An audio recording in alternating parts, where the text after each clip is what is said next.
Hey everyone, welcome back to the Tres Jolie channel, or my channel.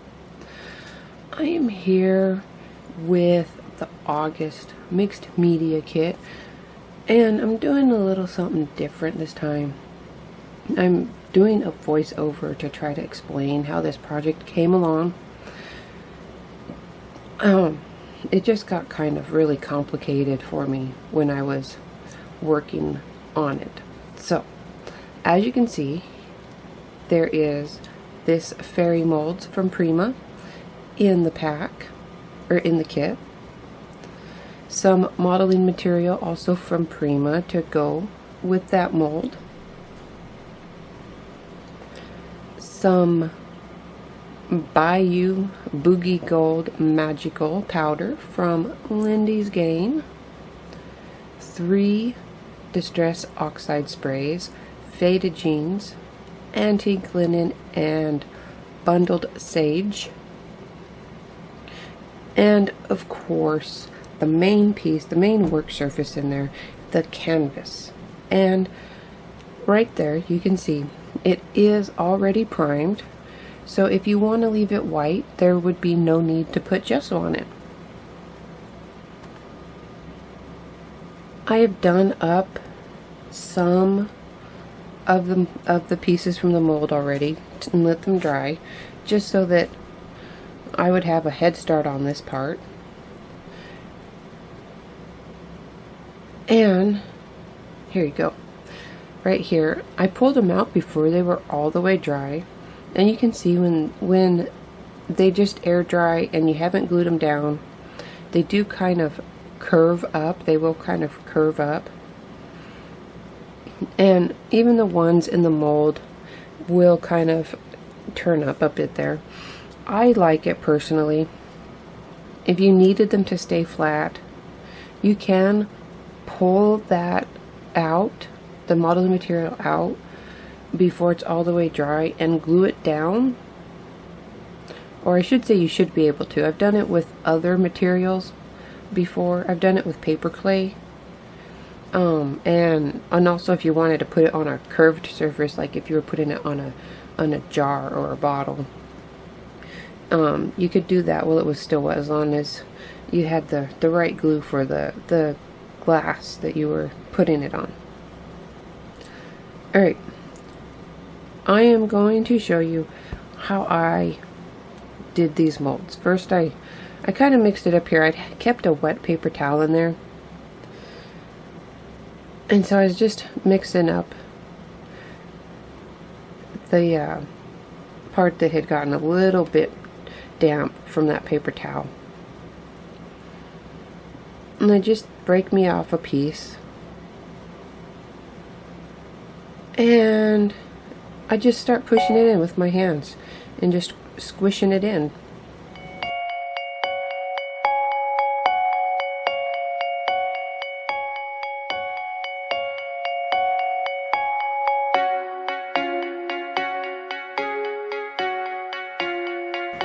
And then I use this little 2-inch mudding knife to scrape it off.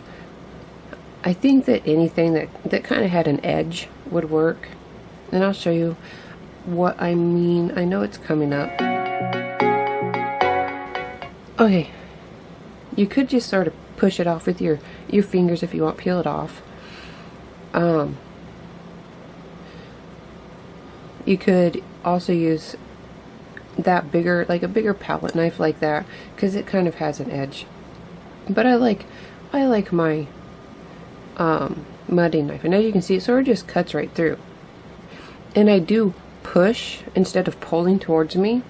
I found when I pull towards me, it does kind of try to lift the pieces out more than pushing it away from me.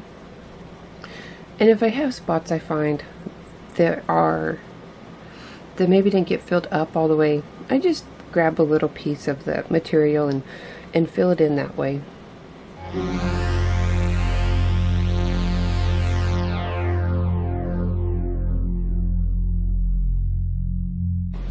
And there you have it.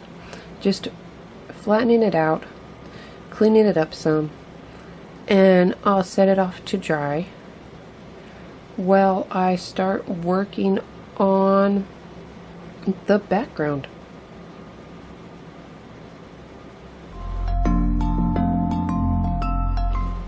Okay, I have my pieces that are dry, and I was working on it, and I didn't need to put gesso on this modeling material. It's already rough, and it feels like it is kind of porous to me, and it worked really well without me having to add gesso for this part. And I just sprayed them with water, sprinkled on some of that Lindy's Game magical powder, sprayed it with more water, and for the most part I turned it into a paint and covered them up. And then when they were done, I just set them off to let that dry. And here, as you can see, I put black gesso on my canvas, and I was thinking, you don't need a mold to use that modeling material. As you can see, I kind of made my own mushrooms. I just shaped them by hand. I rolled the stems out like you used to do in school, like when you would make those little clay snakes. It took me a few tries of moving things around to get those mushrooms how I wanted them. And then I glued them down with some heavy gel, and then I painted them with the black gesso, and then I came in with those oxides to add color. And so the first one there, that's the faded jeans, and to really get it moving around, I did put quite a bit of water on, but I do like how it came out, all that oxidation, and I love how the oxides look on dark backgrounds. I mean, they look good on light backgrounds, but this is just a personal preference on mine. I love how they look on the dark background.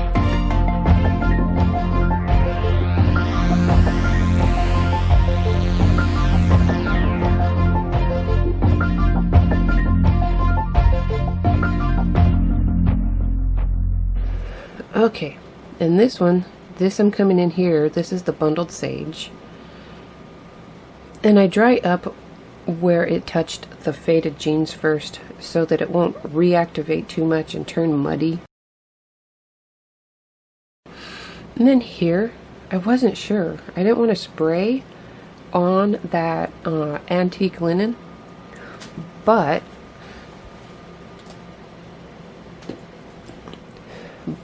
I did want to kind of lighten up those mushrooms, so I used it as a paint and just brushed it on, and then kind of you don't push the sprayer down all the way, and I was able to get just some very light misting and some drops. And I did the same thing with the faded jeans there. Added a bit more of the bundled sage just to really kind of blend those colors together between the top and bottom.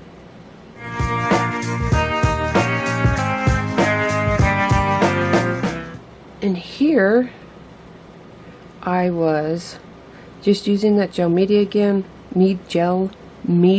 again, putting the flowers on that I had done.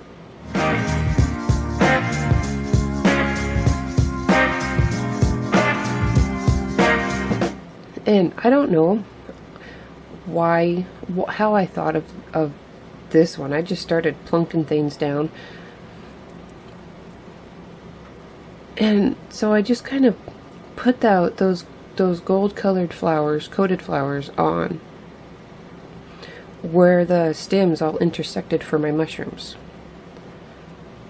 But while I was thinking or looking at it, I realized I started out only wanting to do the bottom stems in gold, sort of create a transition. But as I went along, that's when I decided those mushrooms just needed to be done in all gold. I mean, you can see the fact that it has that oxide spray underneath spray did kind of change the color a little bit going on, but in the end,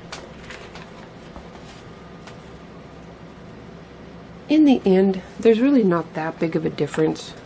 If I was to do this again, I would paint my stems and mushrooms before putting them down.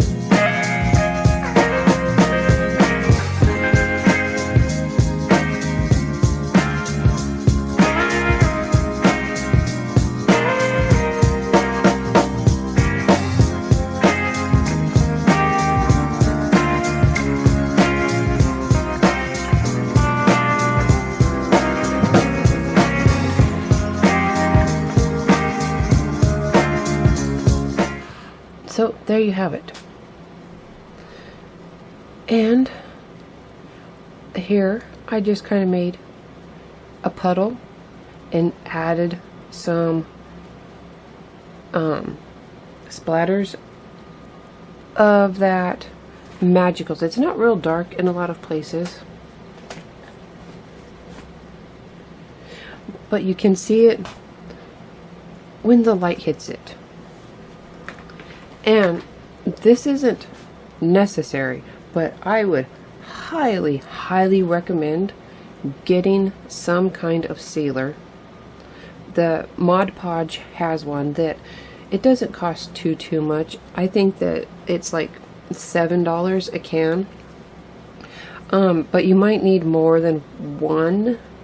I had put one coat on and it didn't quite seal it up, but it could also be my environment. It was a very humid day when I sprayed it, but I did eventually get it to seal because those Magicals and those oxides, they are all water-based, so they're going to be easily reactivated, and they can get smudged if they get touched without a sealer.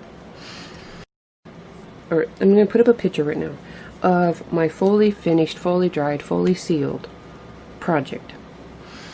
So as you can see, the sealer does kind of, it will affect, or it can affect the oxides underneath. It could have been that mine weren't dry enough. It could have been that they were never going to be dry enough because I live in the southern part of the United States, so we're at our extra hot and humid time of year. But I don't mind it because it still added a little bit more interest. I just wanted to explain kind of why the finished pictures do look a little different, and that's from the sealer. So just keep that in mind that it could affect it. And thank you for joining us here at Tres Jolie.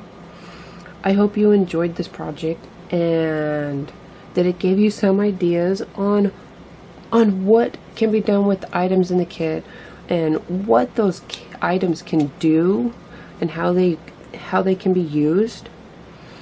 And I will see you again.